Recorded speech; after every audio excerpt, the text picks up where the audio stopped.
Good morning प्रिय दर्शकों। तो मौजूद हुए हैं आपके सामने हिमाचल प्रदेश की सुबह की ताज़ा खबरों के साथ। तो इससे पहले खबरों को विस्तार से जाने निवेदन है, कृपया चैनल को जरूर सब्सक्राइब करें। तो पेश हैं आज सुबह के मुख्य समाचार।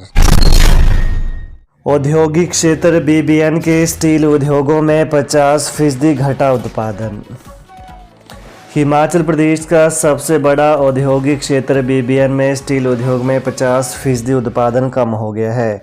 वहीं अन्य उद्योगों में भी 25 से 30% उत्पादन कम हो गया है। अगर जल्द ही किसान आंदोलन नहीं सुलझा तो कई उद्योगों में आने वाले समय में उत्पादन बंद करने की नौबत आ सकती है। बीबीएन के लौह उद्योग में कच्चा व तैयार माल न आने से 50% उत्पादन कम हो गया है। बता दें, इन उद्योगों में पहले 4 घंटे उत्पादन कम किया था, लेकिन अब 10 से 12 घंटे उत्पादन बंद कर दिया है। लघु उद्योग भारती के प्रदेश महासचिव संजीव शर्मा ने बताया कि लौह उद्योग को सबसे ज़्यादा परेशानी हो रही है। पेटीएम, गूगल पे, फ़ोन पे से सीधे जमा नहीं होंगे बिजली बिल। हिमाचल प्रदेश के 28 लाख उपभोक्ता पेटीएम, गूगल पे, फ़ोन पे से सीधे बिजली के बिल जमा नहीं करवा सकेंगे। उपभोक्ताओं को बिजली बोर्ड की वेबसाइट पर जाकर ही बिलों का भुगतान करना होगा। पेटीएम पर रिजर्व बैंक ऑफ इंडिया के लगाए गए प्रतिबंध के कारण हिमाचल प्रदेश विद्युत बोर्ड ने पेटीएम से भारत बिल पेमेंट प्रणाली पर होने वाले बिजली बिलों के डिजिटल भुगतान पर कुछ समय के लिए प्रतिबंध लगा दिया है। देश में सबसे लंबे सिंगल स्पैन वाला बागछाल पुल तैयार, पीडब्ल्यूडी के अधिकारियों ने किया निरीक्षण। देश के सबसे लंबे सिंगल स्पैन कैंटिलीवर वाला पुल झंडूता के बागछाल में बनकर तैयार हो गया है। 330 मीटर लंबे बागछाल पुल को सिर्फ 2 पिलर पर बनाया गया है। इन 2 पिलर के बीच की दूरी 185 मीटर है। पिलरों के बीच की इस दूरी को सिंगल स्पैन कैंटिलीवर कहा जाता है। बता दें, पुल का लाभ 4 जिलों के लाखों लोगों को मिलेगा। वहीं पिछले कल लोक निर्माण विभाग के उच्च अधिकारियों ने पुल का निरीक्षण किया। विभागीय टीम में मुख्य अभियंता हमीरपुर जोन इंजीनियर जितेंद्र कुमार, अधीक्षण अभियंता बिलासपुर इंजीनियर जीत सिंह ठाकुर, अधीक्षण अभियंता हमीरपुर इंजीनियर विजय चौधरी, अधिशांशीय अभियंता डिजाइन इंजीनियर देवानंद शामिल रहे। विभागीय अधिकारियों के अनुसार जल्द ही इस पुल का उद्घाटन कराया जाएगा। हिमाचल सचिवालय में नौकरी के नाम पर ठगे 25 युवा, 5 और गिरफ्तार। हिमाचल प्रदेश सचिवालय में सरकारी नौकरी के लिए फर्जी नियुक्ति पत्र जारी करने के मामले में पुलिस ने 5 और लोगों को गिरफ्तार किया है। अभी तक की जांच में सामने आया है कि इन आरोपियों ने नौकरी के नाम पर 25 युवाओं को ठगकर उनसे लाखों रुपए लिए हैं। पुलिस ने मामले में मंगलवार को शिमला के कोटखाई निवासी आरोपी परीक्षित आजाद 28 वर्षीय को गिरफ्तार किया था। पिछले कल देर रात सोलन के 3, जोगिंद्रनगर और शिमला के जुंगा के एक आरोपी को गिरफ्तार किया गया है। भानुपल्ली बिलासपुर रेल लाइन पर नई तकनीक रोकेगी हादसे, 54 करोड़ का पहला टेंडर जारी।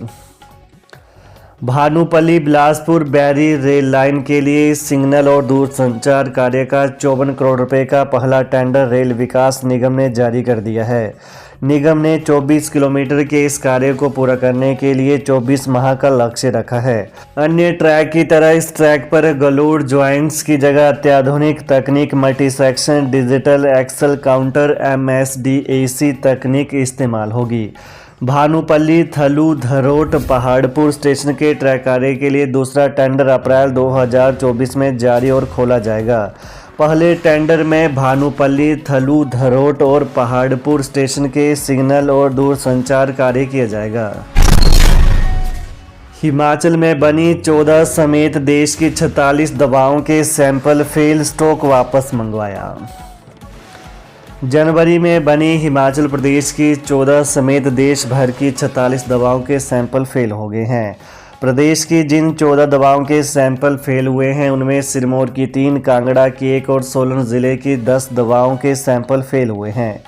केंद्रीय औषधि मानक नियंत्रण संगठन ने जनवरी के ड्रग अलर्ट में ये दवाएं मानकों पर सही नहीं पाई गई हैं। इन दवाओं में त्वचा में होने वाले संक्रमण, जीवाणु संक्रमण, भूख बढ़ाने वाली दवा, एलर्जी, गर्भाशय से अनियमित रक्तस्राव, एनीमिया, एसिडिटी, एलर्जी, शुगर और दर्द की दवाएं शामिल हैं।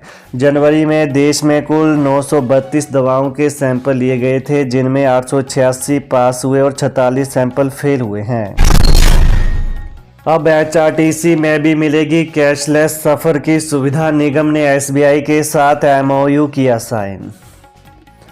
हिमाचल प्रदेश पथ परिवहन निगम की बसों में कैशलेस सफ़र की प्रक्रिया अंतिम चरण में है।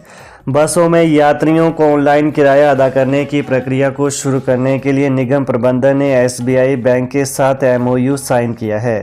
इस समझौते के बाद एचआरटीसी की बसों में नई ई टिकटिंग मशीनों में ऑनलाइन किराए लेने की सुविधा शुरू हो जाएगी, जिससे यात्री क्रेडिट, यूपीआई, गूगल पे, क्यूआर कोड सहित अन्य ऑनलाइन माध्यम से किराए का भुगतान कर सकेंगे। वहीं यात्री एनसीएमसी कार्ड भी बना सकेंगे।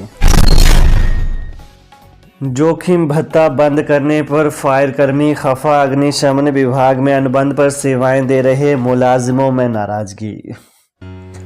अग्निशमन विभाग में अनुबंध पर कार्य कर रहे फायर कर्मचारियों का हैजार्ड अलाउंस बंद करने पर कर्मचारियों ने नाराजगी जताई है।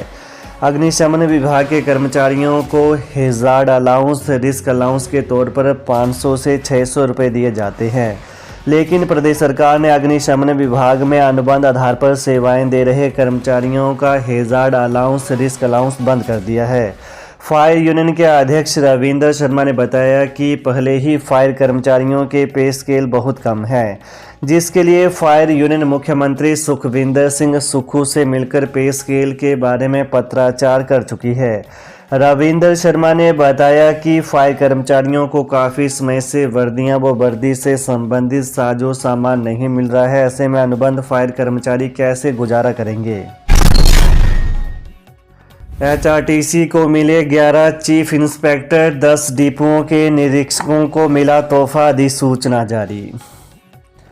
हिमाचल प्रदेश सरकार ने हिमाचल पथ परिवहन निगम के करीब 1 दर्जन इंस्पेक्टर्स को पदोन्नति का तोहफा दिया है। निगम के 11 इंस्पेक्टर चीफ इंस्पेक्टर के पद पर प्रमोट किए गए हैं। सभी पदोन्नत इंस्पेक्टरों में 6 को छोड़कर बाकी इंस्पेक्टरों को दूसरे डिपो में प्रमोशन दी गई है। पदोन्नत इंस्पेक्टरों को 10 दिनों के भीतर निर्धारित डिपो में ज्वाइनिंग देनी होगी। अगर किसी कर्मचारी ने समय पर दिए गए डिपो में ज्वाइनिंग नहीं दी तो उनकी पदोन्नति रद्द करके अगले कर्मचारी को पदोन्नत किया जाएगा। हिमाचल पथ परिवहन निगम ने प्रदेश के 10 डिपो में तैनात 11 इंस्पेक्टरों को पदोन्नति का तोहफा दिया है। कर्मचारियों को महंगाई भत्ते की अदायगी, वित्तीय स्थिति पर निर्भर, पेंशन में भी नहीं होगी कटौती।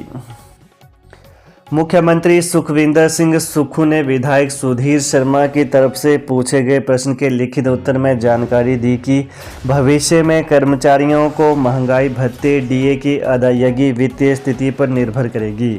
उन्होंने कहा कि केंद्र सरकार अपने कर्मचारी को अब तक 46% महंगाई भत्ता दे रही है, जबकि राज्य सरकार ने कर्मचारियों को मूल वेतन का 34% की दर से महंगाई भत्ता प्रदान किया है। उन्होंने यह भी स्पष्ट किया कि वर्तमान सरकार के पास कर्मचारियों की पेंशन को 50 से 30% करने का कोई प्रस्ताव विचारार्थ नहीं है। तो ये हैं सुबह की प्रमुख खबरें। तो ताज़ा खबरों को जानने के लिए कृपया चैनल को अभी सब्सक्राइब करें। धन्यवाद। जय हिंद, जय हिमाचल।